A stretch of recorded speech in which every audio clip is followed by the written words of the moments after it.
Welcome everybody. Welcome everybody. Welcome everybody. Again, Yeah, as Simone, as, they like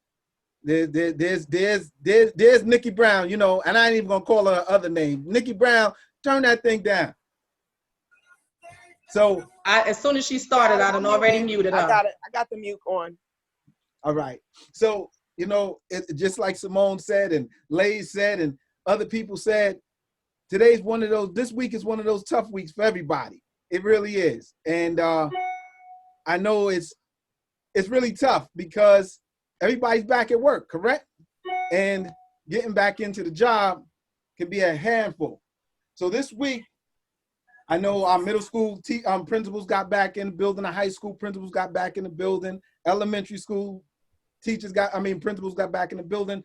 So I just wanted to spend just a few minutes before we get into anything, just to talk about how the hell are you feeling after returning back to work on Tuesday? Come on, talk to me. How y'all feeling? Simone, we're gonna start with you, daggone it, because nobody tells it how they feeling quite the way you do. So what's up, Simone? How you feeling? I'm feeling blessed and highly favored, thank you.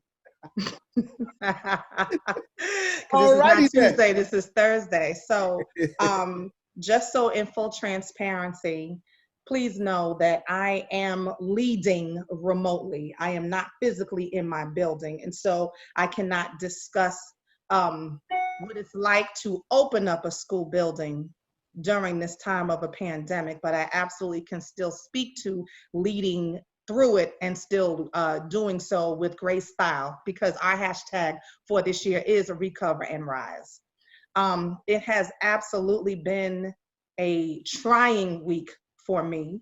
I'm sure, I know that there are members from all kind of walks of life here, from different states, from different unions, some non-unions, but what we are experiencing as New York City leaders is one to where I'm gonna also yield to the one that knows how to say it so professionally. My girl, Miss April Leong, is why she started smiling, because she knew I was coming.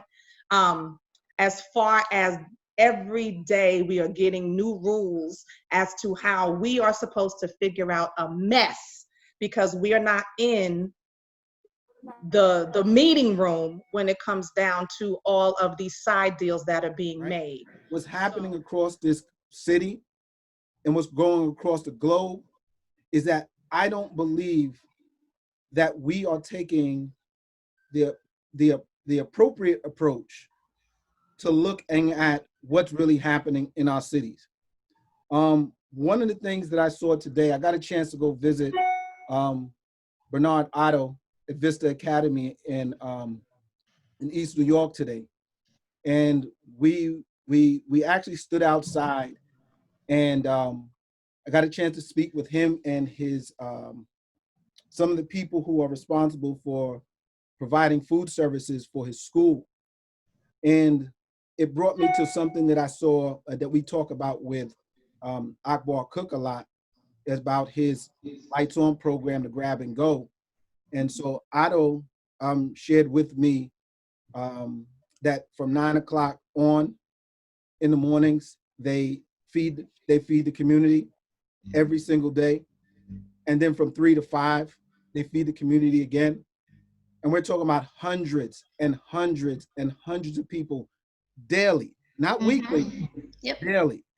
And in order for us to truly understand what's going on, what's happening to our families, what's happening to our kids, I think we got to take a more introspective look at it from a lens that many of us may not have ever experienced. I didn't grow up in the projects, but I sure enough was broke. We were probably a paycheck away from poverty every week, because my parents worked at the post office, and those were good jobs supposedly. But I know, as I grew up, I think we might have moved 5 or 6 times, and I don't think it's because we wanted a better place. I think because we rent wasn't being paid and things like that. And so today, when I thought about it and spent some time with Otto at his school, what I felt like I wanted to discuss today was something that I'm not 100% certain how it works, So I'm going to start by asking a question to the people in the room. If there's anybody in the room who's ever really truly experienced poverty, what it's like to not have, what it's like to not eat, what it's like to be evicted. These are all things that unfortunately I don't remember. So it's difficult for me to have these conversations without having that perspective. And so I'm going to start by asking anybody who has ever experienced true poverty, who ever experienced true true disadvantages financially to the point where you didn't eat in a day. Um, if anybody could be as bold and as kind at the same time to share their experiences with us, because I think because all of us haven't been there, it's very difficult for us to truly understand poverty. It's truly difficult. And I think by the time we finish this discussion, it's going to kind of lead us to why we need to push through all the BS that we hear and the BS that we see from our higher ups, not only in the city, the state, but also in the country. And that we are the real change that I'm speaking about. We are the real school reform. So is there anybody here that has experienced poverty, like true poverty, has gone to bed hungry, has lights turned out for not for a couple of hours, but for a couple of days, if not a couple of weeks? Anybody want to share? So Dennis, real quick, you segued into how I wanted to end. So for me to sit with one of my graduates who came to see me, so I can give her some money and some other toiletries, and her discuss how hungry she's been, made my stomach hurt, because I know that hunger. This is our reality. These are our kids' realities, and people are playing games with their lives. So I think what's important today is that I think it's important that we take a closer look at why what you're doing and what Akbar's doing and what Otto's doing and principals all across the country is doing by way of feeding families and feeding the community, and why it's so very important.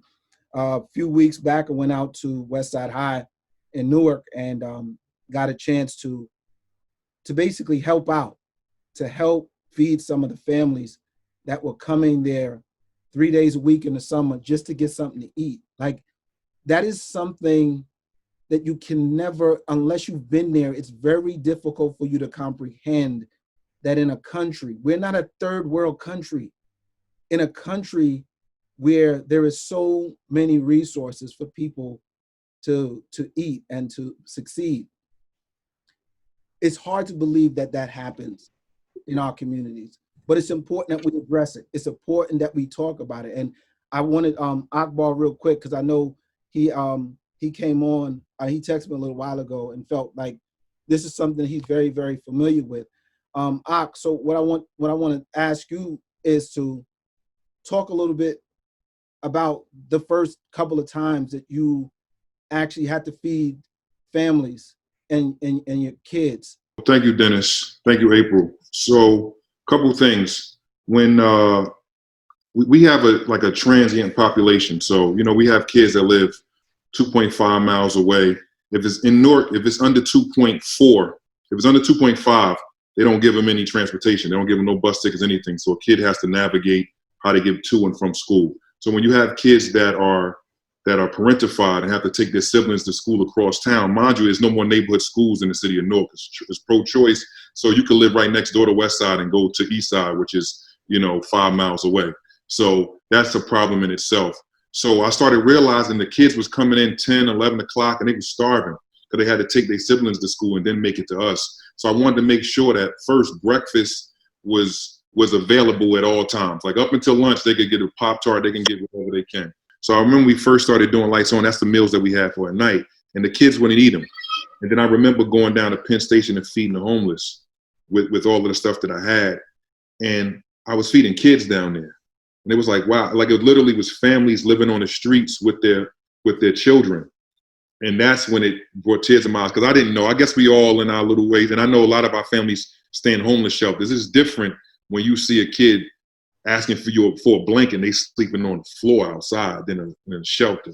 So that's when it really struck home, Dennis, and that kind of hurt me. And I actually brought my own sons out there, and they was like Poppy, like where they going to sleep at? And I was just like, they're going to sleep here. So that's when it really struck, Dennis, that I know I had to do more for the community. Obviously, I'm going to do stuff for Westside, but that's when it hurt. And that was some years ago. So I just been doing different things, even bringing blankets and socks and things of that nature. So this not only feeding them, but it's also trying to get them things to be like prepared for winter and stuff like that. So yeah, that's the first time where it really hurt me, Dennis. And I wanted to definitely take this conversation and run with it, because I felt like what I saw today in visiting Otto's school was something that I think, Akbar's always wanted to tell people, like, I'm not the only one who's doing this stuff.